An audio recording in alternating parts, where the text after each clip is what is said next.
Hola, hola, ¿qué tal? ¿Cómo están? Bienvenidos, bienvenidas, buenos días. Qué gusto recibirlos en nuestro estudio. Hoy es casi como un viernes en Bolivia porque, claro, tenemos 2 días de feriado y precisamente por eso hemos adelantado nuestro tradicional viernes de podcast. Hoy sería como un miércoles de podcast porque tenemos una visita muy grata en nuestro estudio. Se trata de Bruno Patiño. Él es escritor, periodista, directivo de medios franceses. Actualmente es director del canal Franco-Alemán Arte.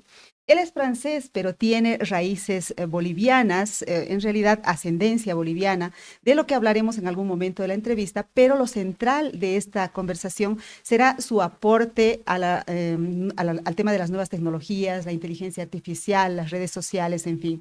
Bruno Patiño, bienvenido. Qué gusto tenerte en nuestro estudio. Buenos días, muchas gracias. Muchas gracias. Bueno, Bruno, queremos saber de dónde es tu ascendencia boliviana, es decir, en algún departamento vivían tus padres, tu padre. Cuéntanos un poco sobre eso, sobre la ascendencia boliviana. Mira, yo tengo madre francesa, pero padre boliviano, Ajá. que mi padre ha fallecido ya hace tiempo.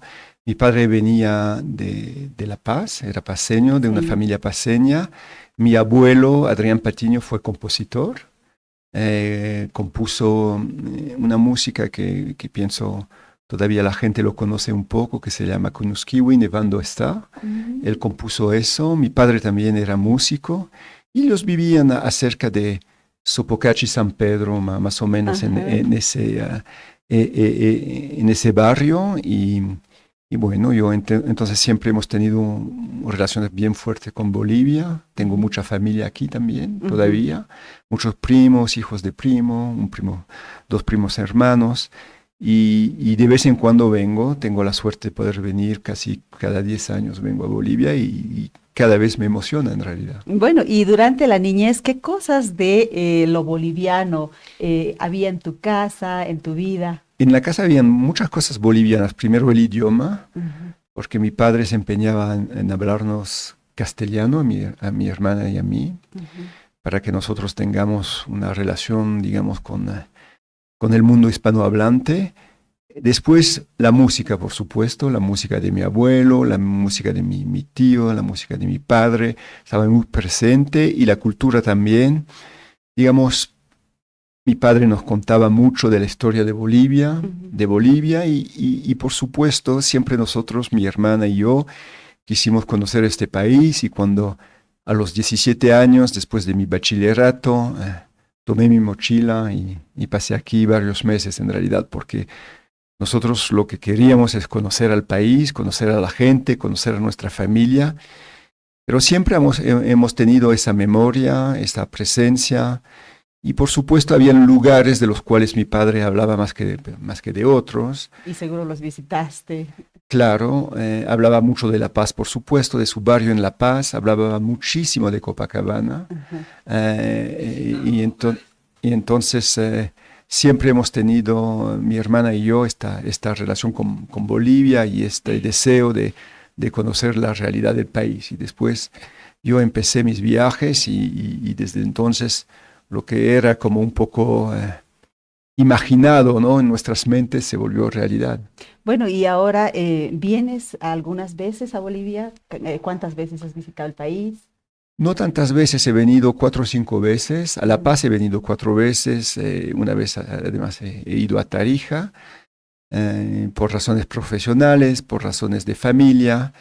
En los años 95, en el año 95 se festejó el centenario del nacimiento de mi abuelo, el compositor, Adrián Patiño. Eso fue un momento. Vine antes como joven con mochila y he vuelto.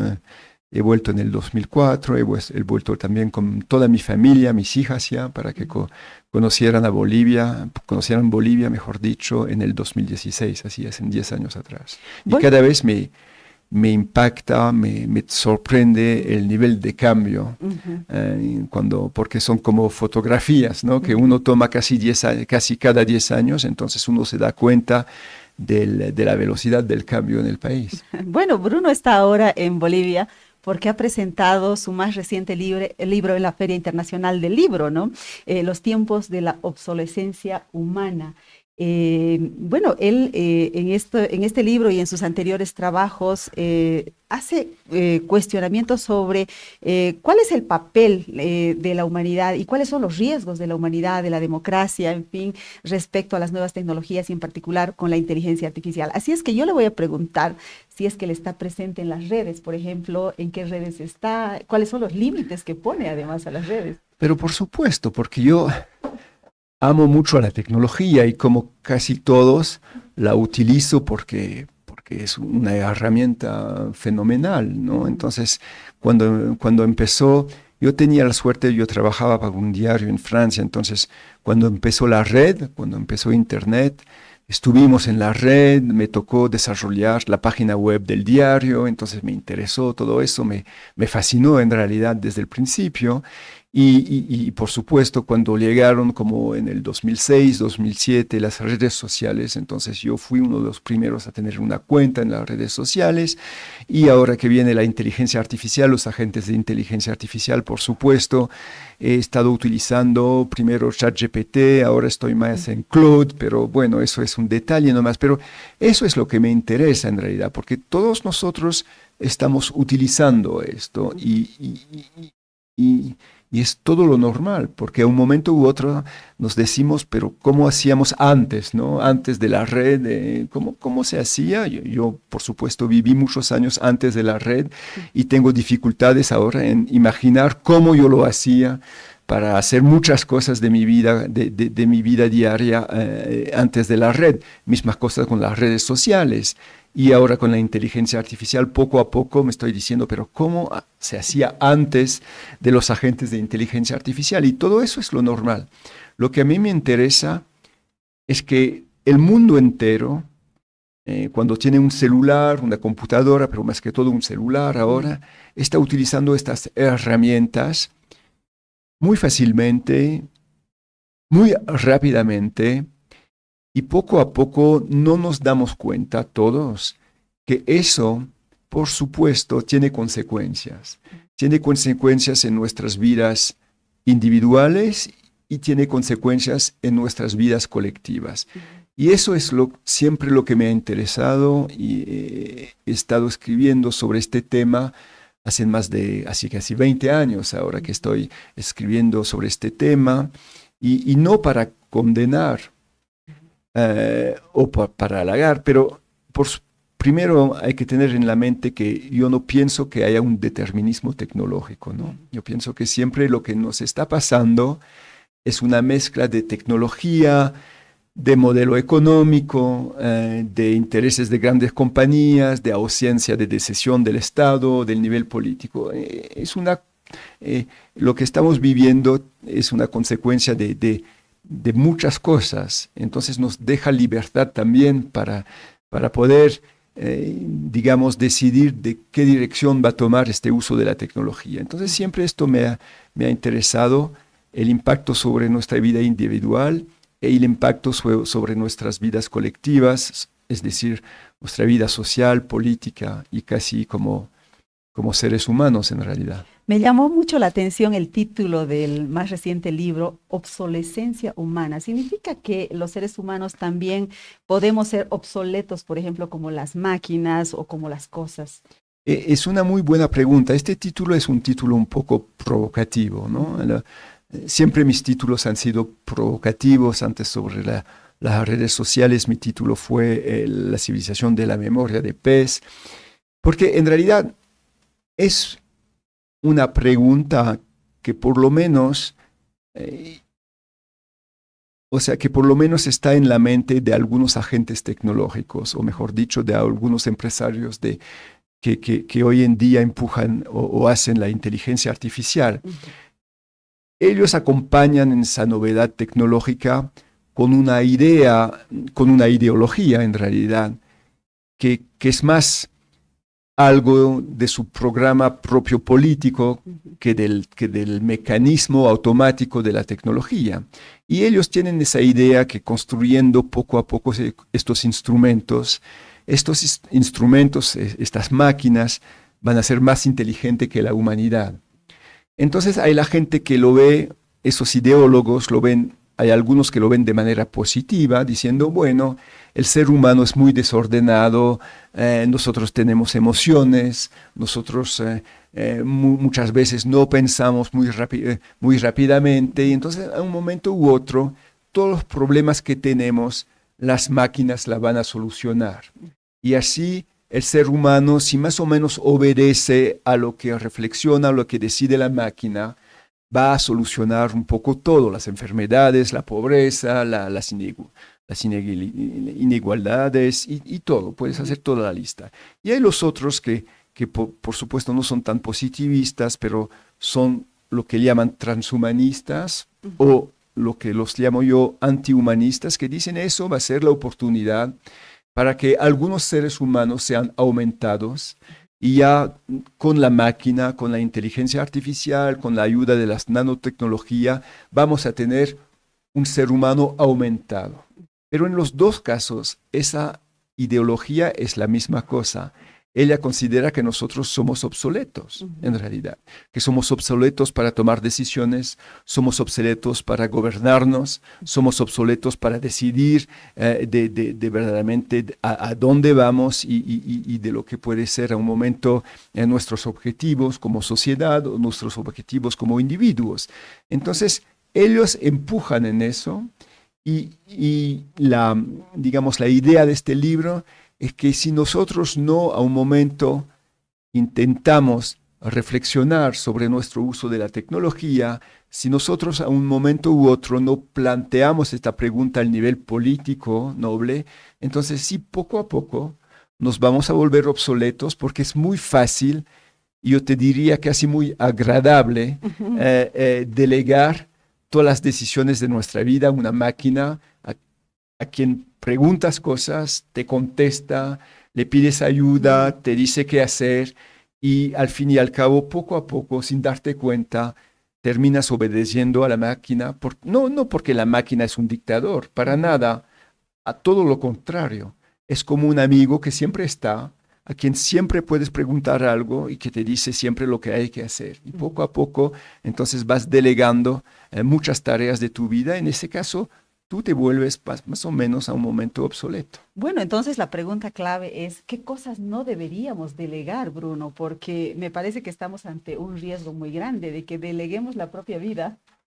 Sí, mira, si lo miras hoy día, cada día aumenta el nivel de delegación que hacemos.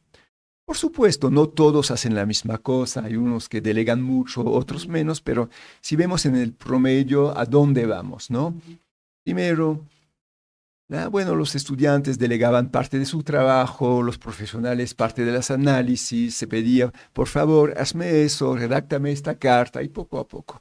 Y si vemos la tendencia, poco a poco pedimos a la máquina, explícame lo que está pasando en el mundo, explícame, mira, en mi propio país, el año pasado tuvimos elecciones de municipio. Y resulta que los más jóvenes, es decir, que la gente que tenía menos de 40 años, a los 40% preguntó a la inteligencia artificial, tú me conoces un poco, dime para quién tengo que votar. No, qué terrible. Pero eso va a llegar, usted lo sabe muy bien, todo porque es muy fácil. Le pides a la inteligencia artificial, por favor, puedes hacer la comparación de los programas, a mí me importa este tema. ¿Para quién tengo que votar? Ayúdame. Y la máquina te ayuda, no tienes que obedecerle, pero la máquina te ayuda. Y hemos visto también el ámbito íntimo, ¿no? Gente que tiene dificultades de relación con sus hijos y le pregunta a la máquina, por favor, mi hijo o mi hija se comporta así, no sé qué decir, ¿qué me aconsejas? Y con relaciones de pareja, tenemos en ese momento dificultades de pareja, por favor, la máquina dime, etcétera, etcétera, hasta la salud. Mira, me duele la pierna hoy en día. El reemplazo del médico. El reemplazo del médico, el reemplazo del psicoanalista, el reemplazo del profesional, el reemplazo de muchas cosas. Y entonces el nivel de delegación va aumentando cada día. En realidad, hay dos niveles de respuesta a su pregunta. El primer nivel, como siempre, es el nivel individual. El nivel individual requiere mucha disciplina. Es utilizar esa herramienta como algo que aumenta nuestra capacidad de reflexionar, aumenta nuestra capacidad de pedir consejo a amigos, profesionales y otros, aumenta nuestra velocidad de vez en cuando de búsqueda o de razonamiento, pero tenemos que evitar siempre la delegación. Entonces es empeñarse a no preguntar a la máquina qué tengo que hacer, pero sino plantearle problemas, ver sus respuestas, reflexionar hacia las respuestas, pero eso es un poco autodisciplina en realidad, es disciplina personal, es muy difícil tenerla, ¿no? Pero eso es el primer nivel.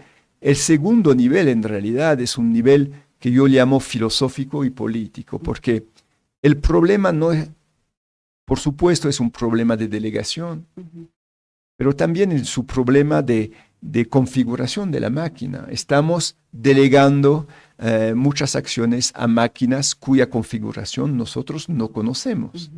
Y nosotros no conocemos, no es porque no queramos conocerlo, sino que es como una caja negra en la cual no conocemos los principios de configuración. Y muchas veces, y yo apunto en eso en mi libro, por supuesto, como cada vez, como sucedió con las redes sociales, el propio modelo económico de estas máquinas va a tener mucho peso en la configuración de estas máquinas.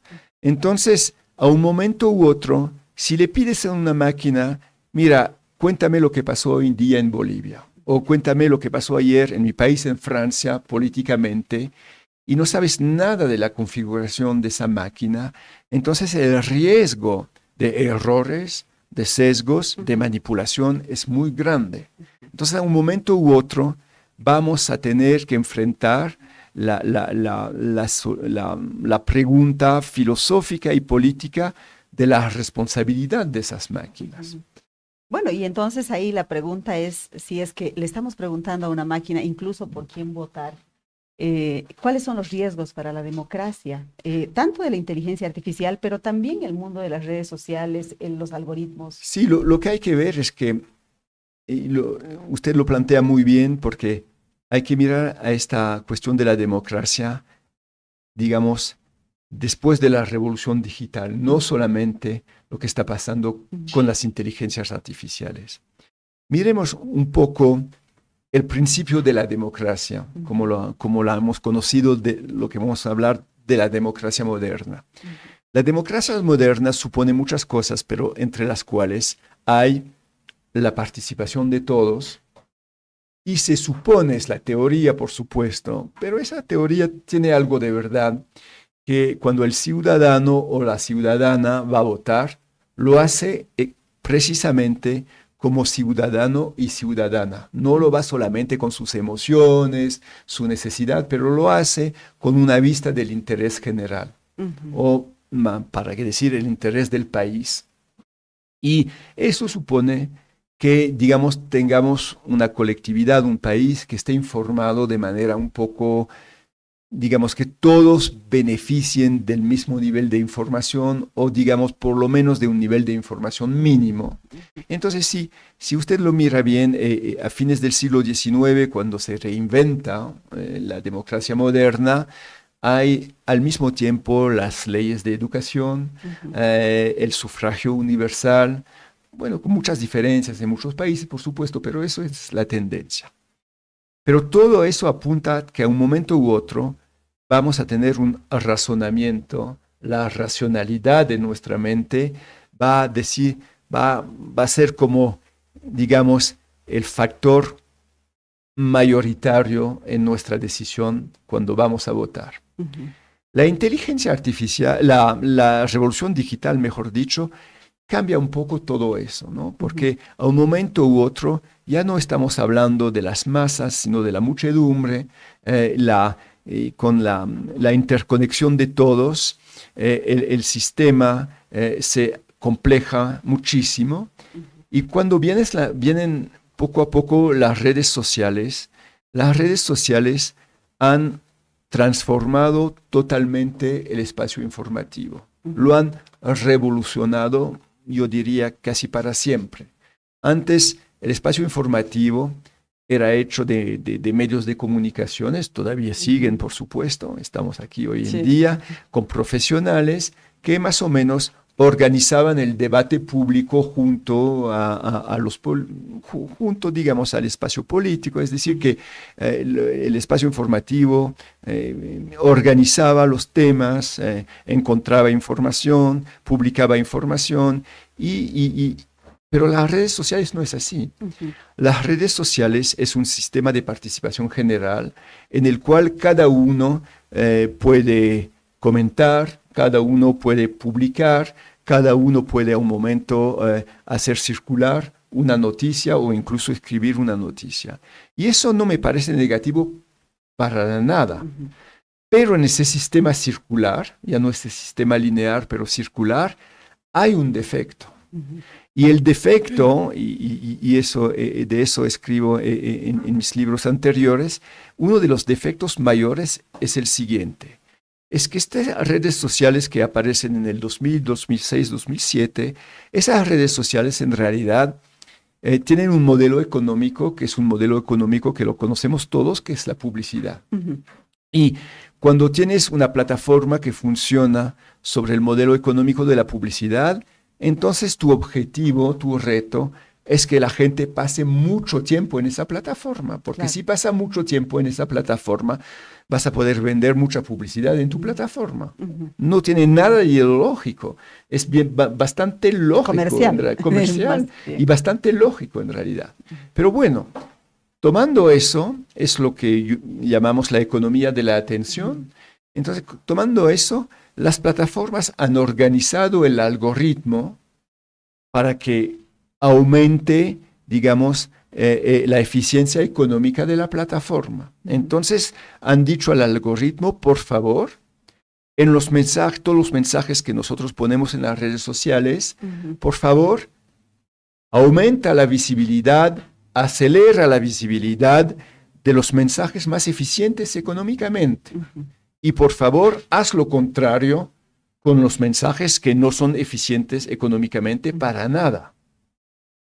Y resulta que todos los estudios internacionales en el mundo entero, han mostrado una cosa muy simple, ¿qué es un mensaje económicamente eficiente en una red social?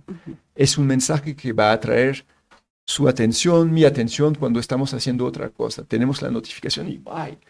Tengo que mirarlo ahora. Dependencia 24/7. 24/7, en mi cama, durmiendo, almorzando con mi familia, estando en mi pega, estudiando, en el cine, lo tengo que mirar y lo voy a compartir. Y la gente con la quien voy a compartir ese mensaje va a hacer la misma cosa, entonces va a traer mucho tiempo de conexión. Y entonces, ¿cuáles son los mensajes más eficientes económicamente? Es muy fácil. Son los mensajes emocionales, los mensajes que a un momento van a apuntar a nuestras emociones. Y los mensajes menos eficientes de manera económica son los mensajes que no apuntan a nuestras emociones. Un mensaje de un periodista, una periodista muy sólido que va a decir, mira, este hecho, y tal, no es tan emocionante. 5 likes. 5 likes, mientras los otros no, miles y miles de likes. Exacto. Y al fin y al cabo, ¿cuál es la emoción que es la más eficiente económicamente dentro de las emociones? ¿Hubiésemos podido pensar que sería la alegría, la risa o la tristeza? No. Hay dos, depende de los países. En algunos países es el miedo, en otros países es la rabia, pero siempre, digamos, es una emoción negativa. Pero entonces por eso andamos tan polarizados. Exactamente. Porque estamos todo el tiempo peleando, odiando. El producto de las redes sociales es mostrar un espacio público totalmente polarizado y tal vez mucho más polarizado en la red que lo es en la realidad. Así que yo llamé eso en uno de mis libros, le di un nombre que es hemocracia. Ya hemos pasado de la democracia a la hemocracia, la democracia de las emociones. Y eso, lo que pasa es que las redes sociales, una mayoría de la gente, de los más jóvenes, se informa con las redes sociales. Claro. Los políticos, por supuesto, miran siempre a las redes sociales. Bruno, ¿usted conoce algún presidente a nivel mundial que considere que ha sido producto de las redes sociales? Te lo pregunto porque aquí en Bolivia sí, acabamos de salir de una elección donde el candidato a vicepresidente Edman Lara básicamente es un producto del TikTok. Pero en todos países. ¿No es cierto? Tuvimos la primera elección, Donald Trump fue una elección Facebook en el 2016, la primera. Bolsonaro fue en su primer mandato una elección WhatsApp. Y puedes poner así los candidatos según las redes sociales. Hay TikTok, hubo muchos en Rumania, como lo sabes, cancelaron una elección los jueces supremos porque decidieron que un candidato TikTok había venido así de la nada, empujado por la máquina. Entonces, en eso estamos. En eso estamos el nivel, el espacio mediático siempre produce, eso lo dijo un norteamericano hace tiempo, ya en 1984, se llamaba Walter Sussman, y escribió un libro que se llama Culture has History, donde mostraba que el espacio informativo, el espacio mediático que es el nuestro, no es que crea políticos, crea unos estilos de políticos. Entonces, por supuesto, la prensa escrita, muchas veces él lo llamaba, es la hora de los abogados, de los notarios, de esa gente, porque los abogados conocen muy bien la retórica y la retórica pasa muy bien en el momento de la prensa escrita. Y después vino la radio, la televisión, no vamos a hacer todos los medios, por supuesto, y ahora vienen las redes sociales.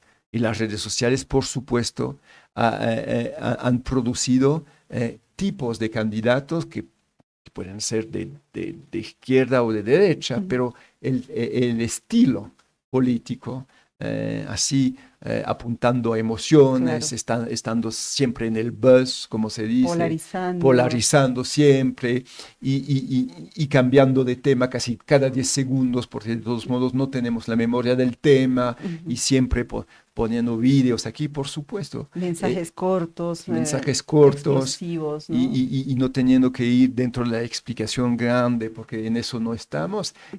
Lo vemos, es una tendencia mundial. ¿Y cuál en es este país, en mi país, en todos los países. En todos los países. ¿Y cuál es el antídoto, Bruno? Yo sé que es muy complicado hacer esa pregunta, pero debe haber algo que podamos hacer los seres humanos para salvar nuestras democracias y salvarnos a nosotros mismos. Mira, yo pienso, por supuesto hay muchas cosas que hacer.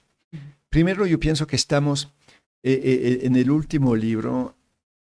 ¿Qué es este? Que es este que todavía no se traduce. Los tiempos de la obsolescencia humana. Sí, está en francés, pero bueno. No, va a venir, el castellano viene. Este sí está en español, ¿no? Sí. La civilización de la memoria de pez. Este creo que fue uno de los primeros, ¿sí? Esto fue sobre las redes sociales hace 10, 12 años atrás. Y Tempestad en la pecera, que es son lo los que vino después, sí.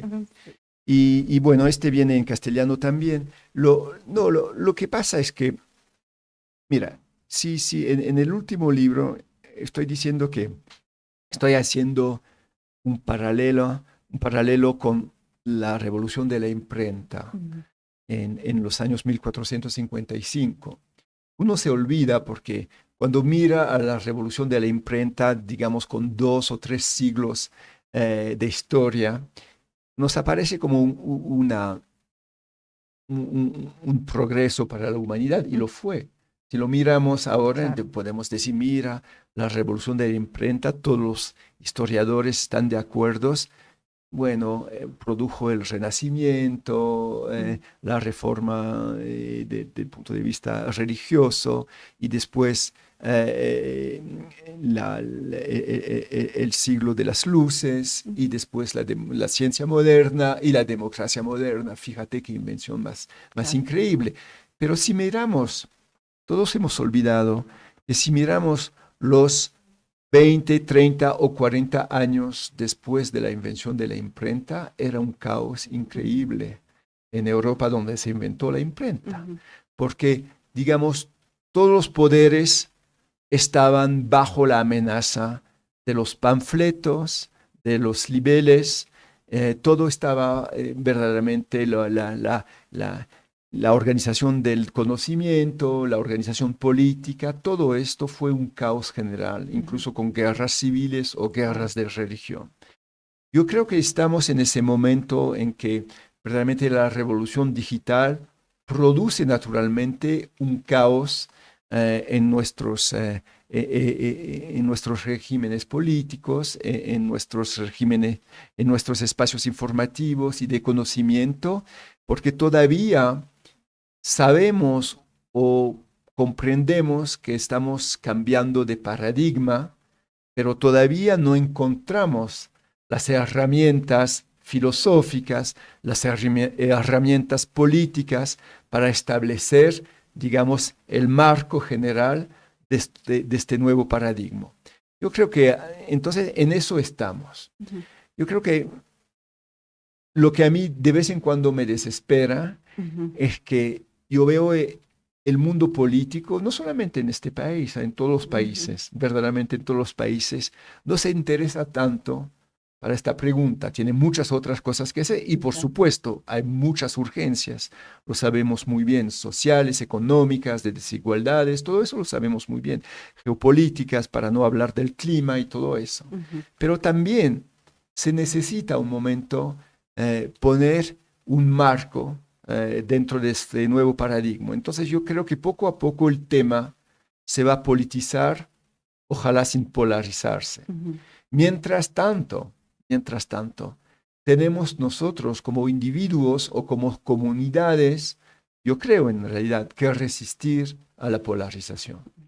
Yo, yo pienso verdaderamente, si no tengo consejo que dar a nadie, pero tú mencionabas que usted mencionaba, mejor dicho, que yo manejo un medio de comunicación. Ujú, Trato en absoluto de resistir a la polarización y a, digamos, la aceleración de la velocidad. Esto verdaderamente como individuos tenemos que, verdaderamente, cada vez que algo nos empuja a la polarización emocional o a hacer las cosas decidir las cosas demasiado rápidamente, tenemos que poner un freno. ujú. El pensamiento crítico al final, ¿no? Para Como que, siempre, como siempre, que es lo el que nos salva. pensamiento crítico es lo que nos puede Es salvar. lo que nos puede salvar. Bueno, vamos a ir a una breve pausa porque luego quiero hablar con Bruno Patiño sobre periodismo, porque la inteligencia artificial también está tomando nuestras funciones, o ya las ha tomado, no sé. Vamos a volver en un ratito.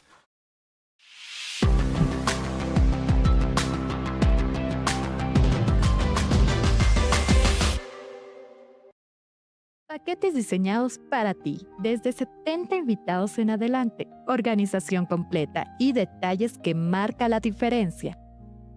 Más información al 715 55 170.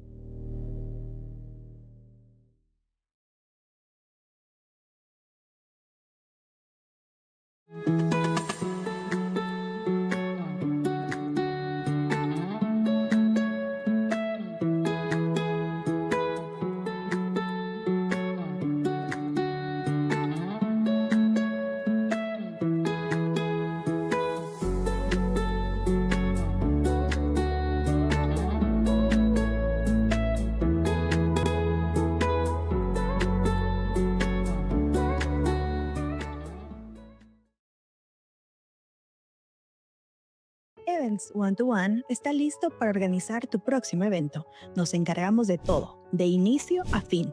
Contáctanos al 715-55-170 y agenda hoy.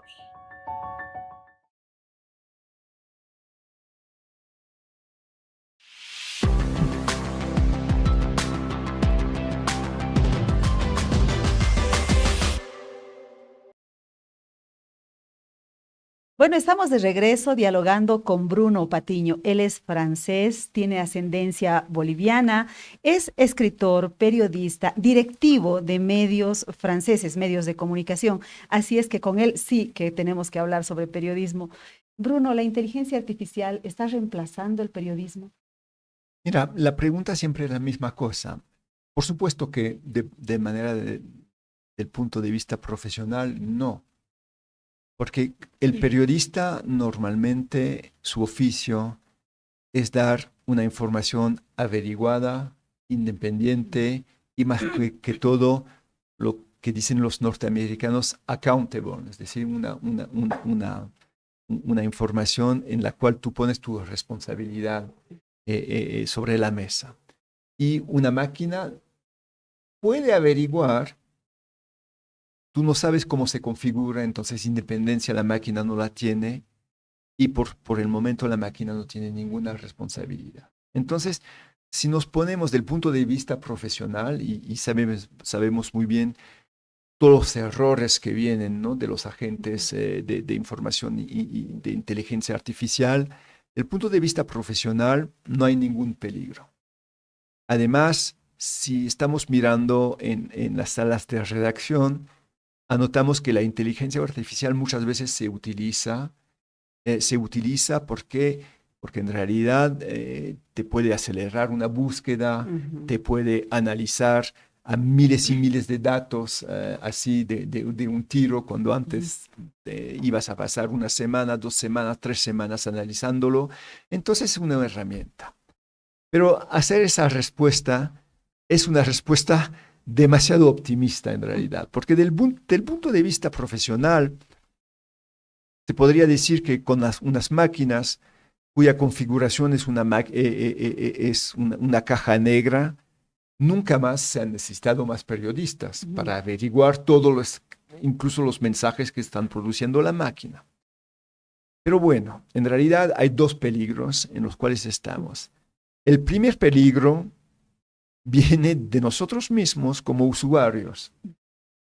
De manera creciente, la gente pide a la máquina de informarle, de decirle, dime qué pasó en el mundo esta mañana. Tú lo vas a programar a Claude o a OpenClaw para que cada mañana cuando te despiertes, en vez de tener tu periódico, en vez de escuchar la radio, la inteligencia artificial te va a decir, mira, eso pasó en el mundo durante la noche, mis fuentes te las doy, no te las doy.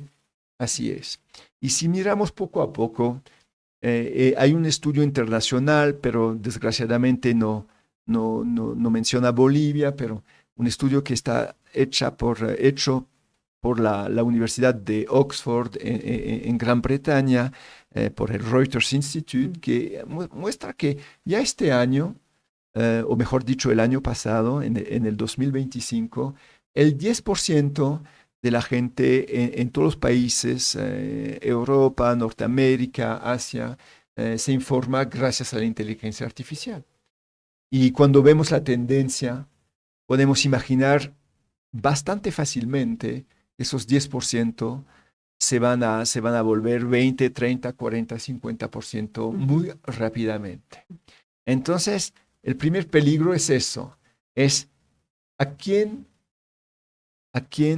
el ciudadano o la ciudadana va a hacer confianza, a un periodista, a un medio o a una máquina cuya configuración él no conoce. El otro peligro viene de algunos directores de medios que se dicen, mire, un periodista solamente está aquí para producir algo escrito, para producir algo que sea visual, la máquina lo hace muy bien y no necesito a esa gente para hacerlo. Eso es el peligro económico, porque una máquina resulta por el momento más económica que un ser humano. Entonces tenemos esos 2 peligros. El usuario que a un momento le hace confianza a una máquina cuya configuración él no conoce nada de la configuración de la máquina, entonces se podría decir que es muy ilógico, pero es tan fácil. Y el otro peligro es el peligro económico, por supuesto. Pero esos directores que acabas de mencionar le están dando la razón al usuario, porque si el usuario quiere informarse por inteligencia artificial y el propio director les está informando por inteligencia artificial, entonces, ¿para qué van a existir medios de comunicación? Sí, es un círculo vicioso, exactamente. Con eso estoy plenamente de acuerdo. Si empiezas a hacer eso, a sacar el ser humano de la producción de información,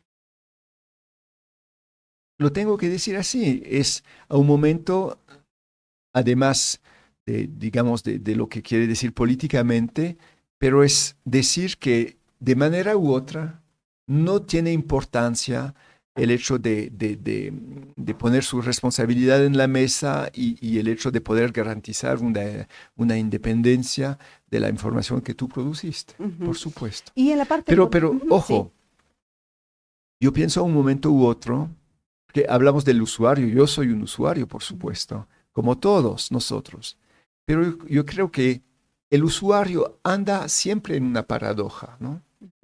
Como en las redes sociales.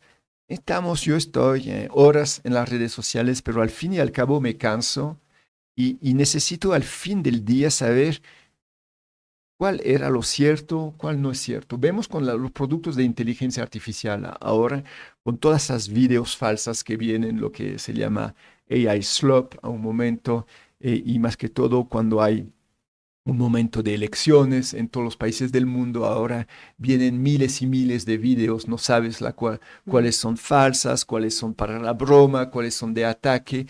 A un momento el usuario también se cansa. Y yo no pienso para nada que nosotros queramos vivir en una ilusión permanente.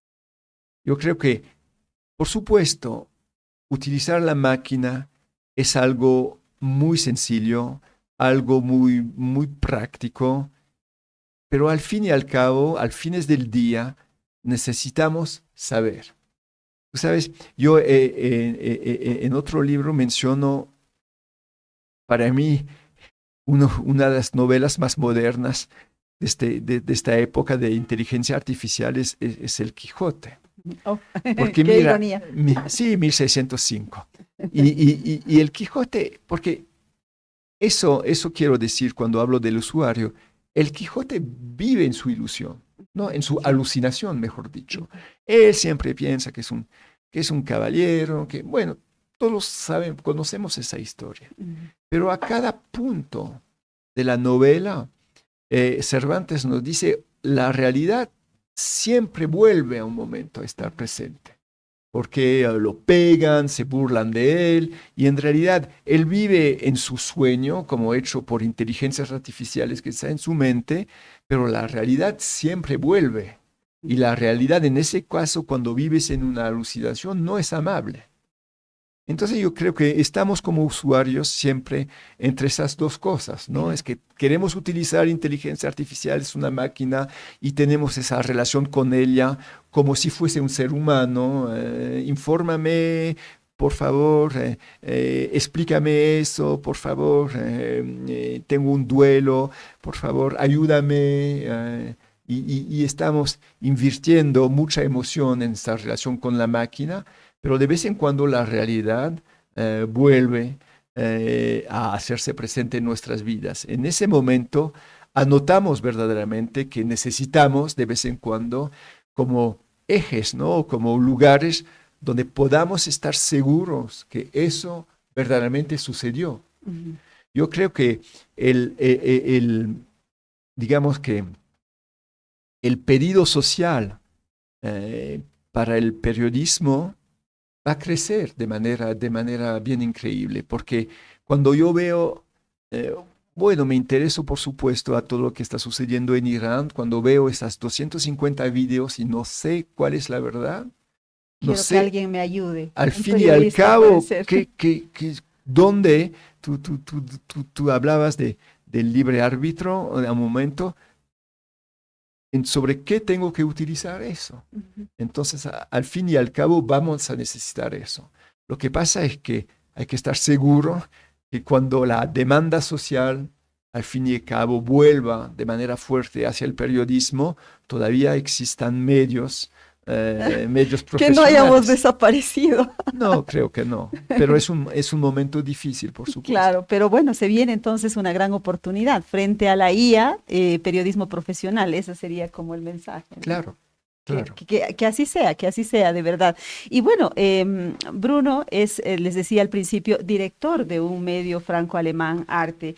¿Qué oportunidades tienen medios como Arte? ¿O es que más bien frente a estas nuevas tecnologías tienen mayor apoyo social, mayor apoyo económico, digamos, en este caso del gobierno francés? ¿Cuál es el contexto en el que está en este momento el canal que dirige? Bueno, el contexto que nosotros nos está yendo bastante bien por el momento, por dos razones. Una razón es porque, por supuesto, nosotros como muchos hemos, no estamos, hemos embarcado, no sé cómo decirlo en castellano, pero hemos verdaderamente ido dentro de la revolución digital, entonces nos hemos transformado en una plataforma hace bastante tiempo y hemos estado presentes en las redes, como te decía, en los canales YouTube y por supuesto, son elementos donde hay todo y nosotros podemos estar también. Pero allí estamos como nosotros, somos un canal cultural, un canal que hace muchos documentales, un canal que trata de resistir a la aceleración y polarización pendiente. Entonces hacemos documentales de geopolítica, de ciencia, de historia, y verdaderamente hemos podido ver que la demanda social, incluso en las redes sociales, incluso en YouTube, donde están los jóvenes, está muy fuerte. Yo muchas veces algunos políticos me preguntan, me dicen, pero en YouTube hay los jóvenes, pero bueno, yo les digo, mire, lo que yo puedo ver es que en YouTube la demanda para cosas, digamos, certificadas, de geopolítica, de ciencia, de historia, etcétera, es muy fuerte. Y yo no creo en absoluto, yo no pienso en absoluto que los jóvenes tengan una demanda más baja de conocimiento, no. En mi país, no sé cómo será en Bolivia, pero en mi país los más jóvenes tienen una demanda para geopolítica que es enorme. Quieren entender lo que está pasando en Ucrania, en Israel y Palestina, en el Irán, en todo. Quieren entender lo que está pasando. En Estados Unidos, en Latinoamérica, tienen verdaderamente esa sed de conocimiento que yo la podemos medir. Entonces, nuestro canal ha ido bien, pero bueno, nuestro canal tiene la suerte de ser un canal franco-alemán que fue fundado hace 30 años atrás y que por el momento está financiado por el Estado, porque después de la Segunda Guerra Mundial en muchos países del mundo, porque los años 30, 40 en muchos países fueron momentos de polarización extrema, ¿no? No solamente de una guerra, hubo una polarización extrema. Entonces dijeron, necesitamos medios a un momento que sean la propiedad de todos, que se dirijan a todos y que verdaderamente puedan crear algo común dentro de la comunidad nacional. Entonces, en esa relación con un medio público, no me gusta tanto la palabra de medio estatal, porque yo no soy nombrado por el Estado para nada, pero sí somos financiados por el Estado. Y entonces esos medios públicos existen, en Europa todavía existen.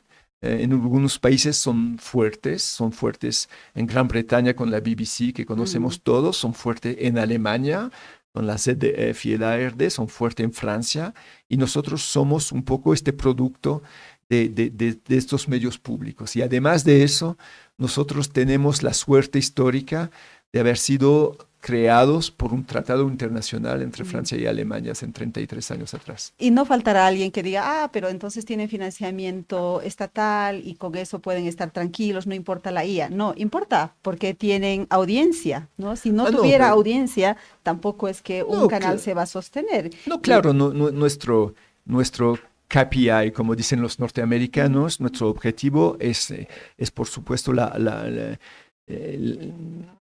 verdaderamente la imprenta social que podemos tener, la utilidad social, es la palabra que buscaba, la utilidad social. Entonces, por supuesto, si nadie nos mira, si las audiencias son pocas, entonces, por supuesto, esto no da. Claro. Nosotros tenemos verdaderamente que dar al público el producto de la plata que recibimos. Claro. Eso es nuestra responsabilidad. Entonces, cada día, y ahora con las redes, cada hora, nosotros medimos nuestra utilidad social y, por supuesto, miramos cada día las audiencias que tuvimos. Lo que sí tenemos, no la libertad, pero digamos, mira, te lo voy a decir de manera muy simple. Cuando escapas al modelo de la publicidad, lo cual es nuestro caso, en realidad tu objetivo es la audiencia social y nosotros lo que decimos es que en realidad hablas al ciudadano, no hablas al consumidor. Entiendo, qué interesante, qué diferencia, ¿no? Es una diferencia y a mí me encantan los medios privados, ¿eh? Yo miro, son mis colegas, pero tenemos dos lógicas diferentes. Pero cada uno tiene al fin y al cabo que mostrar que está al nivel de los objetivos que les plantearon, porque yo le puedo decir que el Estado francés y alemán miran muchísimo nuestras audiencias, ¿no? Miran nuestros resultados. Pero me parece súper interesante saber que esas audiencias están buscando contenido verificado, contenido reporteado, contenido trabajado periodísticamente, y eso puede implicar también una oportunidad económica para los medios privados, por ejemplo. Yo pienso que poco a poco los medios periodísticos, los medios privados, estamos en realidad, no sé si esa palabra cómo va a sonar en castellano, pero yo diría que nuestro oficio es la confianza. Exacto. Es que la gente, yo iba a decir el negocio de la confianza, pero no suena bien en castellano y seguramente no es la idea que quiero empujar aquí. No, quiero decir verdaderamente que la gente nos tiene que buscar porque confía en lo que nosotros estamos mostrando, estamos produciendo. Dice, eso yo sé que puedo confiar en lo que este medio me está diciendo. Bueno, y en Bolivia, algo que nos preguntamos siempre es cómo hacer que medios públicos, aquí serían estatales e incluso gubernamentales en Bolivia, sean independientes, pese a que tienen un financiamiento estatal. No, esa pregunta en realidad no solamente existe en Bolivia, por supuesto, en sí, existe en todos los países donde hay canales o hay medios de comunicación que están financiados por el Estado. Hay algo que me gusta mucho entre los amigos alemanes que tengo, porque trabajo cada día con mis amigos alemanes, pero es una noción que apareció, por supuesto, después de la Segunda Guerra Mundial, porque ellos quisieron que nunca más volviera a producirse lo que se produjo en los años 30, ¿no? Por supuesto. Un concepto que se dice en alemán, el Staatsferne, es decir, tiene tu medio de comunicación público, tiene que estar lejano del Estado. Entonces, crean instituciones para que verdaderamente sean como fronteras, paredes entre el gobierno y el medio de comunicación. Eso existía también con la BBC, con el Trustees y todo eso. A un momento u otro, eso va en dos direcciones. Una dirección es del marco institucional, hacer que el que a un momento se vuelve gerente o director de un medio de comunicación no sea nombrado por el gobierno directamente, ni por el Estado directamente. Punto número uno, Punto me parece número interesante. Y más que todo que diariamente las instituciones que vigilan, porque por supuesto no es porque el Estado o el gobierno no nombra que a un momento el accionista no debe a un momento vigilar que la compañía esté bien, ¿no? Entonces, crear estas instituciones que a un momento aseguran como un filtro entre punto uno el gobierno y el medio de comunicación, o el Estado y el medio de comunicación. Entonces, verdaderamente el Estado sigue accionista, pero no interviene en nada de las decisiones editoriales. Pero ojo, el otro marco muy importante es el marco presupuestario, porque por supuesto, si el gobierno no tiene ninguna posibilidad para nombrar o decidir de manera editorial lo que sucede, pero que puede a cada día o cada hora del día cambiar el presupuesto del medio, la independencia no existe. Entonces, los alemanes crearon también es muy complicado, no lo voy a decir eso, pero ese marco institucional en que el presupuesto del medio público no está decidido ni por el gobierno